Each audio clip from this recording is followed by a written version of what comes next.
in that motherfucking video, she was gonna be fired up. And I say, I did that. I did that. I came out here and did that. And went to see the sign. But yeah, you know. I woke up. I don't remember what happened last night. Just know the time was head. I'm about to go to the ocean. Man is in jail tonight after being charged in the deadly shooting of a young woman in Affton. Family members are speaking out about their heartbreaking loss as the investigation unfolds. On a quiet street in Affton, Missouri, April 24th, 2025, blood splattered across the walls of 5800 Grace Avenue. Kelsey Elem, just 25, lay bleeding on her bedroom floor, shot by the man who claimed to love her, Martino Lewis, someone she used to feed, clothe, love. Moments earlier, she had desperately asked a witness to call 911 after he gave her a hard punch during an altercation, knowing her life was in danger. What turns a heated argument into murder? What was the altercation all about? What makes someone who says "I love you" pull the trigger? This is the story of the life and death of Kelsey Elem, a young transgender woman whose story exposes the deadly dangers that can exist behind closed doors and the dangers the LGBTQ community face. This isn't just about a murder. It's a chilling expose of what happens when love becomes a weapon and a secret becomes a death sentence. And it could happen anywhere. Don't look away. You need to know these truths. Don't risk missing the warning signs. Make sure to watch this video to the end. It might be the most important thing you do today. Grab a cup of coffee and settle in for this captivating true crime story. And I'd love to know, where are you watching this video from? Drop it in the comments. And don't hesitate to join the conversation too, because your thoughts and inputs are a vital part of this story. Welcome to Mindtwist True Crime Stories. Kindly support us by subscribing to this channel and turn on the notification bell icon. Cause these niggas be out here capping. I ain't wasting my time on another gay nigga at all. I be on straight. You know that person? The one who walks into a room and just changes the air? That was Kelsey Elem. 25 years old, born in Atlanta, she moved to St. Louis, Missouri, with dreams bigger than most 25-year-olds dare to imagine. But don't mistake that for a simple fact on a file. Kelsey was a force of nature. Her older sister, Zira Moton, puts it plain. She was just a light. She was my world, my best friend. She attended East St. Louis High School and furthered her education at Duke University. Kelsey wasn't waiting for handouts. When she was just 18, she was already running her own race, juggling 2 jobs, earning every dollar. She worked retail at places like Hollister and even took on a manager gig at McDonald's. That's hustle. That's pure, unadulterated ambition. She bought her own car, secured her own apartment. She was building a future, brick by painstaking brick, dreaming of a career in healthcare, training as a medical assistant. She called herself a caregiver on her social media, and that wasn't just a title. It was who she was. Her mom, Calvinita Brock, would tell you Kelsey was a kind heart. The kind who'd take her shoes off her feet and give it to a person. She was known for helping the homeless, for being that consistent friend to strangers in need. Think about that for a second. Someone so focused on building their own success, yet always ready to uplift others. Have you ever known anyone like that? Someone whose generosity just knew no bounds? Kelsey didn't just walk her own path. She paved it, especially when it came to embracing her authentic self. She'd recently shared her transition, finding immense joy and pride in her journey. She was open about it, unapologetic, celebrating who she was becoming. She poured her heart into advocating for the transgender community, using her voice to give strength to many. Just a single day before everything changed, Kelsey shared something raw and powerful online. A message of self-acceptance, defiance, and pure joy. She called her transition epic, urged everyone to love your life, what people say, and declared how proud she was of herself. It was a deeply personal, triumphant reflection on her journey. But what you're about to hear twists that triumph into an unimaginable tragedy. Because that message, full of hope and pride, became more than just a social media post. It became Kelsey's last public whisper, a final, poignant statement to the world.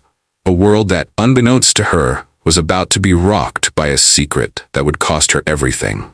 And the real question isn't just what happened, but who could do this to someone who loved life so fiercely? She can light up the room. She very playful. She funny. She outspoken. I can describe Kelsey in so many ways. She was just a lot. She was my world, my best friend. Family said she was an advocate for the transgender community and was a consistent friend to strangers. She'll take her shoes off her feet and get to a person. Do it plenty of times. Every time we ride past the homeless, she always give everybody $1. She make sure you hungry. She just one of them type of persons that always looked out for everybody. Kelsey was out there, living her truth, building a life, supporting her chosen family and perfect strangers. But like so many stories that turn dark, her biggest battles weren't on the streets or in a courtroom.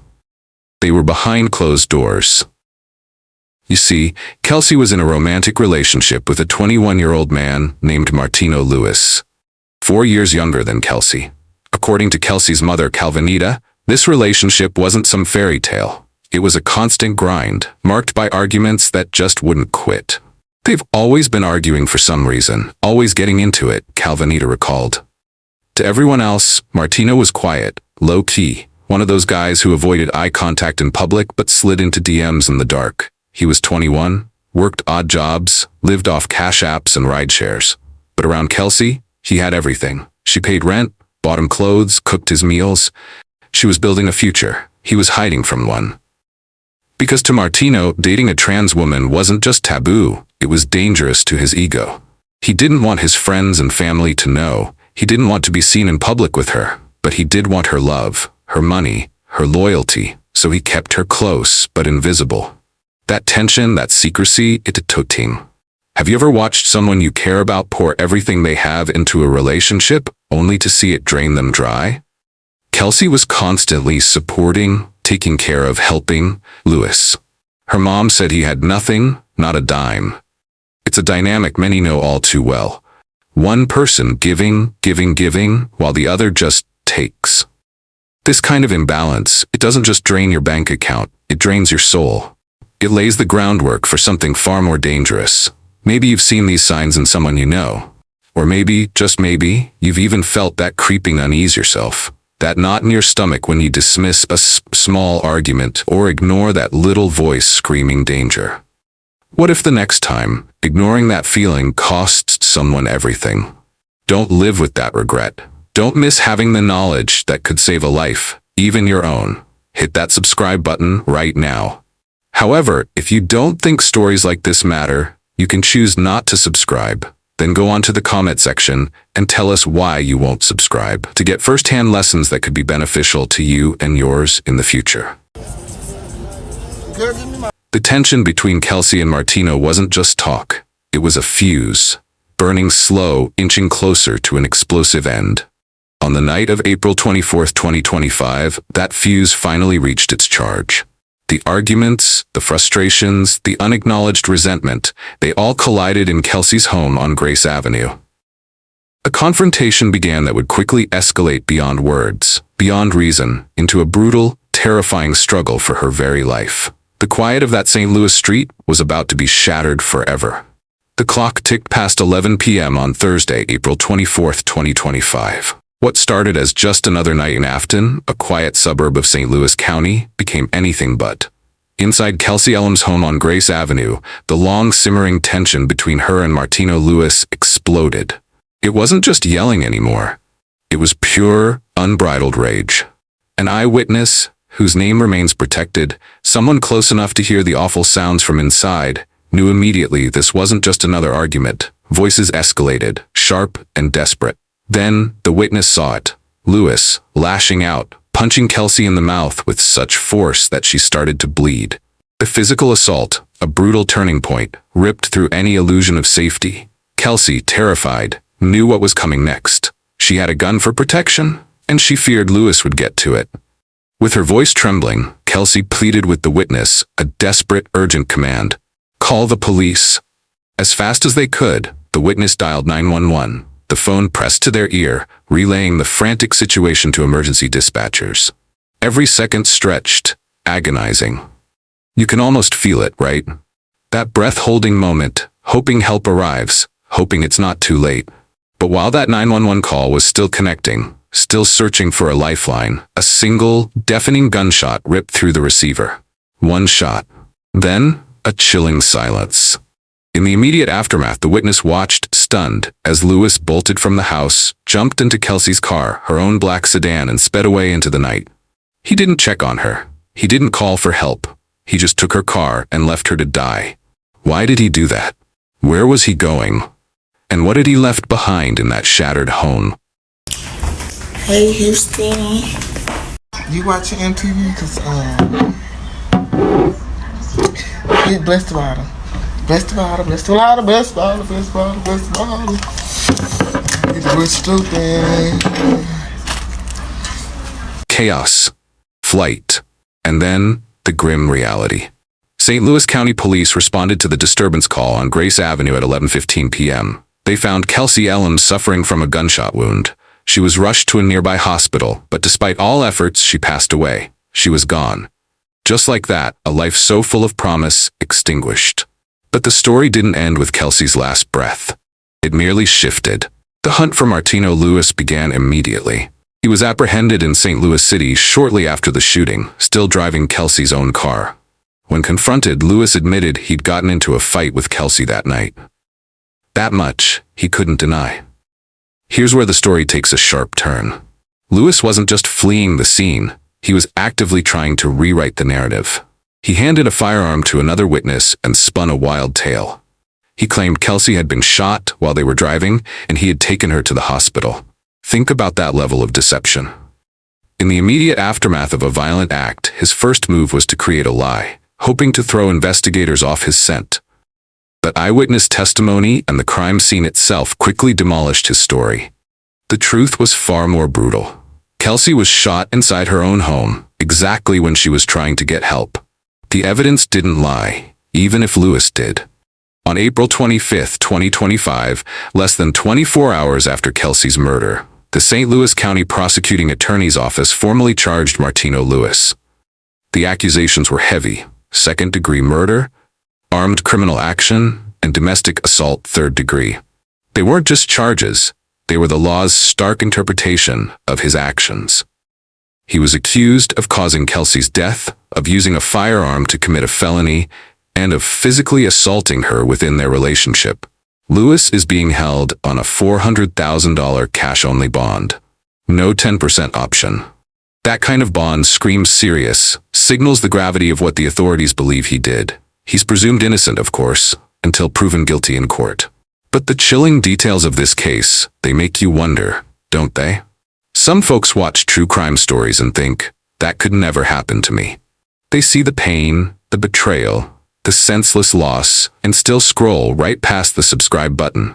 If you're one of them, tell us. Drop a comment below and enlighten us. Seriously, we want to know. It's still like a shocking to me, you know what I'm saying? Because I'm still like I'm in a dream. The new reality for Calvinita Brock after losing her youngest daughter, Kelsey Elem. St. Louis County Police say just after 11 p.m. on Thursday, a fight between 21-year-old Martino Lewis and a woman he was in a romantic relationship with broke out in the 5800 block of Grace Avenue. Charging documents say an eyewitness overheard an argument on Thursday night, but it was Kelsey's family who says that escalated into the man they call Tino punching Kelsey so badly in the mouth she started bleeding. They always been arguing for some reason. I always stayed into it because my baby was trying to, she's a legend, she was trying to do her things, but this was one that she was always supporting, taking care of, helping. This a dude that she was doing all this stuff for, and this is what you did? Right. Documents say Kelsey was afraid Lewis was going to get her gun and asked a witness to call police. While he was on with 911, he heard a gunshot and saw Lewis run out of the house to drive away in Kelsey's car. Less than 48 hours later, Brock, who said the two were close friends, had to clean out the home her daughter was killed in. All that blood and brains and whatever that's in her room, that was bow bow. That wasn't nothing about drop on the floor. No. Nothing. As of now, the legal proceedings against Martino Lewis are ongoing. The court dockets await the next phase, a verdict, perhaps a plea deal or a trial. Kelsey's family and countless others continue to wait. They wait for the full course of justice to unfold, for accountability to be served, for the night silence fell on Grace Avenue. But what could possibly be revealed in court that hasn't already chilled us to the bone? The sirens faded. The crime scene tape came down. But for Kelsey's family, the nightmare was just beginning. Her mother, Calvinita Brock, described the impossible reality of losing her youngest daughter. "I'm still like I'm in a dream." Imagine trying to process that kind of grief, that abrupt, senseless void. Then came the agonizing task: cleaning out Kelsey's home. Calvinita spoke of it with raw, gut-wrenching detail. All that blood and brains and whatever in her room, that was pow-pow. That was nothing about dropping on the floor, nothing. That's the brutal aftermath no one sees, the horrifying cleanup that follows such a violent end. It's a burden no family should ever have to bear. Beyond the emotional devastation, there was the crushing weight of practicality. Kelsey didn't have life insurance, leaving her family completely blindsided by funeral costs. Her mother had to start a GoFundMe campaign titled "Support for Kelsey Elem's Funeral," just to cover the expenses. The community, though stunned, rallied, donating thousands to help honor a life cut short. Her funeral service was scheduled for May 9th at Nash Funeral Home in East St. Louis, a somber gathering to say goodbye. Later, a candlelight vigil was held at MLK Riverside Park, a space for collective remembrance, for those who loved her to find a flicker of comfort in shared sorrow. This isn't just about Kelsey. This is about anyone who's ever faced hardship. Anyone who needs a hand when life hits rock bottom. It's about how quickly light can be extinguished and how unprepared we often are for the darkness. If these stories stir something in you, if they make you want to understand, to be prepared, to never look away, then you can't afford to miss the story that comes next on this channel. Hit that subscribe button, join our community, because recognizing these patterns, understanding these consequences, that's how we protect each other. Kelsey Elem was a force, a young woman who built her own way, lived her truth out loud, and loved fiercely. Her drive, her kindness, her advocacy for the transgender community, all of it cut short in a senseless act of violence. She celebrated herself just hours before a brutal confrontation with Martino Lewis turned deadly. Lewis now faces grave charges held on a massive bond, his legal fight still playing out in the courts. But even if justice is fully served, it can't bring Kelsey back. It can't erase the image of her mother cleaning blood from the floor of her daughter's room, or the financial strain placed on a family already reeling from unspeakable loss. This story, in all its raw, painful truth, is a stark warning.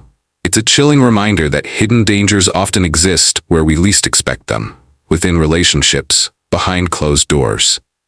It screams about the critical importance of recognizing red flags, of listening to that gut feeling when something just feels off. And it underscores the harsh reality of violence, particularly against vulnerable groups like the transgender community, whose struggles often go unseen until it's too late. We extend our heartfelt condolences to the family of Kelsey Elem. We do hope she gets the justice she deserves. If you watched it this far but still haven't subscribed, I have to ask, what more would it take? These stories matter. These victims matter.